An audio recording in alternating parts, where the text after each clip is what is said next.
సామెతల గ్రంథము 13వ అధ్యాయము.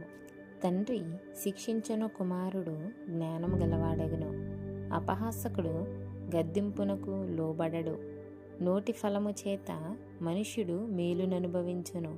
విశ్వాసఘాతకులు బలాత్కారము చేత నశించుదురు. తన నోరు కాచుకొనువాడు తన్ను కాపాడుకొనును. ఊరకొనక మాట్లాడువాడు తనకు నాశనము తెచ్చుకొనును. సోమరి ఆశపడును గాని వాని ప్రాణమునకేమియో దొరకదు. శ్రద్ధ గలవారి ప్రాణము పుష్టిగా నుండును. నీతిమంతునికి కళ్ళమాట అసహ్యము. భక్తిహీనుడు నిందించుచు అవమానపరచును.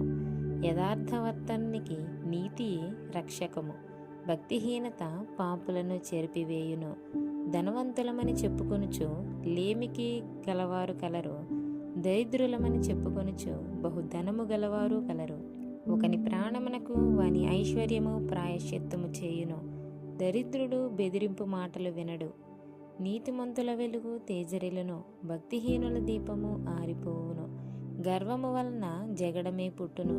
ఆలోచన వినువానికి జ్ఞానము కలుగును. మోసము చేత సంపాదించిన ధనము క్షీణించిపోవును. కష్టము చేసి కూర్చుకొనువాడు తన ఆస్తిని వృద్ధి చేసుకొనును.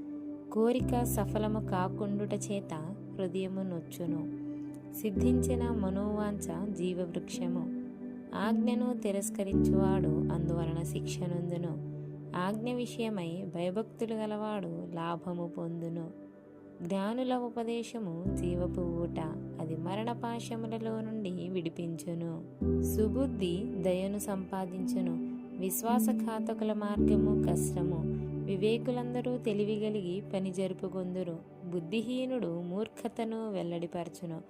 దుష్టుడైన దూత కీడునకు లోబడును.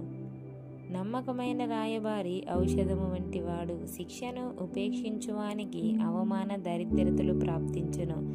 గద్దింపును లక్ష్యపెట్టువాడు ఘనత నొందును. ఆశ తీరుట ప్రాణమునకు తీపి. చెడుతనమును విడిచుట మూర్ఖులకు అసహ్యము. జ్ఞానుల సహవాసము చేయువాడు జ్ఞానము గలవాడగును.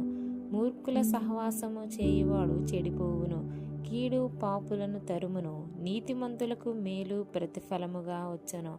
మంచివాడు తన పిల్లల పిల్లలను ఆస్తికర్తలనుగా చేయును.